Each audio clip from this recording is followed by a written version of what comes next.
it works like this. Season 1, people are super hype. We have a new Tekken. Here we have Armor King, by the way. Season 1, we're like, oh shit, this is fun, right?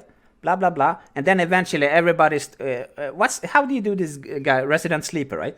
Everybody just starts spamming Resident Sleeper because we just saw JDCR versus Saint in the finals every game, right? And online, we just faced a lot of shit players who played Leo and did back 1-4, and Fang players who can't backdash cancel and press back 3+4, right? And eventually after season 1, we started to be like, this is kind of boring. We hate Jack, we hate Dragunov. Some people started hating a bit on Kasumi, right? You know? And then season 2 comes and we'd be happy because we got new moves. They started adding shit, new characters, better looking life bars. You know, all that shit. So people be like, yeah, season 2, woo! And then eventually, in January in 2019, people were like, what the fuck, JFK? What do you think about Jin? Jin is broken, man. You just press 4 in any direction and he wins. I'm like, is it really that easy? I can just mash 4 in any direction. And then 2 weeks after people had complained about Jin, everybody started complaining about Steve. Oh, Steve is broken, blah, blah, blah. Then it comes to 2019 in April. Everybody starts talking shit about Geese. Every fucking other Tekken player suddenly has a pocket Geese. And everybody plays Geese in April, May, June. Then in July, we get Evo. And maybe beginning of August. And then suddenly, the Akuma starts popping up as well. That's why we didn't have enough Akuma nerfs for Season 3. But a lot of Geese shit, right? And then Jin got nerfed, Steve got nerfed. So we want to say that everything is fucked up. And nobody complained about Season 3 until Leroy. Nah, it was after Evo. After Evo. And just before Evo and after Evo. But we started complaining about Jin, Steve, and Geese a lot.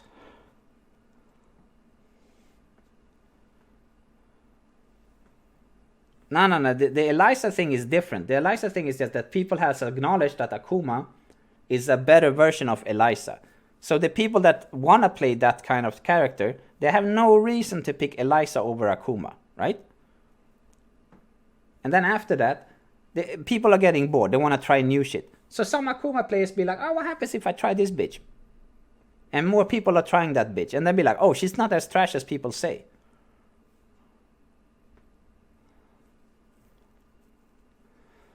What's my point? My point about this game. I think Season 3, balance-wise, before Leroy, was better balanced than Season 2. That's what I believe.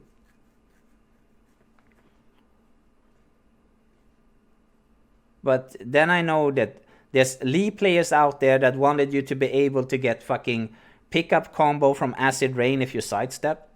Why can't I get my 63 damage Acid Rain combo? I'm like, what? It's a 10 frame punish. Why should you get a fucking combo because you sidestep? Come on, man. These shits, man. Hit whiff on forward 3. I'm like, oh my god.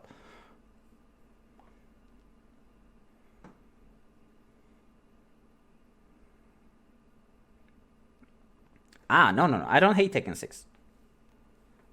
Okay. Okay.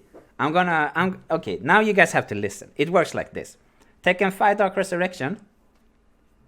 The Mishima, of course they were dumb as fuck. Mishima players didn't even want those buffs. They wanted other stuff. They didn't want to get helped on the 2 best moves. That patch was super dumb. Okay, what should we do?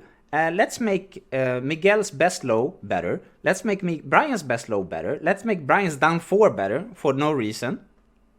Either way. Okay, Tekken 5, right? Tekken 5.0 is trash. You guys need to understand that the first iteration of a new Tekken game, 0.0, is always garbage. 5.0, shit, right? 6.0, this game, shit. Tekken Tag Vanilla, shit, okay? Tekken 7.0, shit, okay? We always wait for the expansion. And you guys, you have to do that. You don't think that fucking Tekken 8.0 is gonna be good. Okay? It's gonna be shit. I'm talking complete shit. Alright? Then Tekken 5 Dark Resurrection comes. What they do is that they didn't increase the health in Tekken 5 Dark Resurrection. They lowered the damage on moves. Okay? But then you need to remember that Tekken 5.0 Arcade came out in 2004. We needed to wait until like 2007 to get the PlayStation 3 release of Dark Resurrection. The only thing that changed with the scaling was that low wall hit was 70% as well instead of 100. That's the only change they did, Giga Turok. It was always 70% first hit, all the other hits were 50%. Okay? But you say like, oh, you talk shit about Tekken 6. No, I don't. The thing is then, you have Tekken 5 Dark Resurrection. In that game, moves were either too good and being used, or they were just complete garbage and you didn't use them. There were no like good balancing of how a low should be. Like you had too many lows that were complete trash, did no damage, was just shit, and then of course they needed to be launch punishable. And you guys say that low parry is too strong in this game. In that game, like you usually got launched by doing a low parry. So not only were too many low moves shit, frame-wise, you also get the risk of getting low parried into hop kick. Right? Then they're like, okay, now we're gonna make a new game. We're gonna make Tekken 6. So what they did in Tekken 6 is that they reduced the movement. Because people were complaining about that, oh, it's so hard, you get whiff punished and feeling like a pleb. And then they introduced rage. But they also introduced homing moves. And they were really afraid of homing moves, so the homing moves were kind of similar for everybody. You know, Leo's down forward 3, it used to be 20 frames. It used to work like this. Mid homing knockdown, safe, 20 frames. High homing, knockdown, guaranteed follow-up, 16 frames. That was kind of like how they went. You guys follow? And then some other shit happened. Maybe it was some difference here and there, but usually 20 frame mid knockdown homing, 16 frame high knockdown into guaranteed hit. Okay. And then they implemented that we should have 10 frame punish, 12 frame punish, launch. More than a while standing 4 punish or launch. So Tekken 6 is the game that they implemented more punishment. So that's really good. But they were not super on point with the frame data. Then Tekken Tag 2 comes. Okay? And in Tag 2, they start fine-tuning the move's properties. Okay?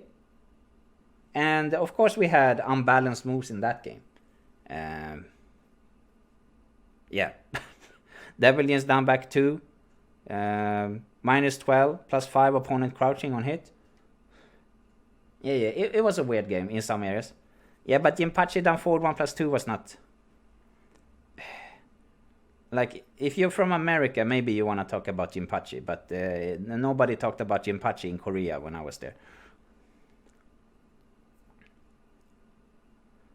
Alright?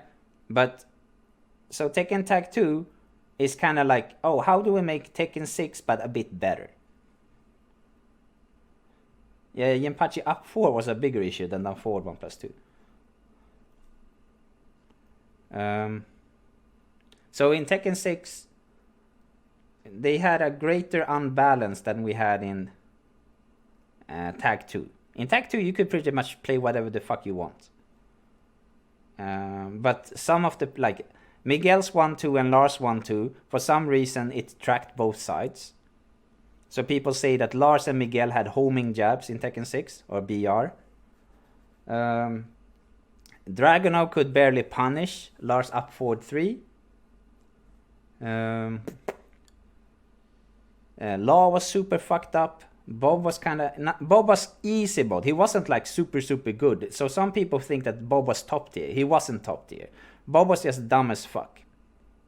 Like Bob's down 1 was a mid 0 on block, high evasion, hitbox that tracked. And Bruce wasn't even fucked up. Bruce was a beast. What? I don't know. Bruce was like, there were so many good characters in Tekken 6, and then the rest was just complete garbage.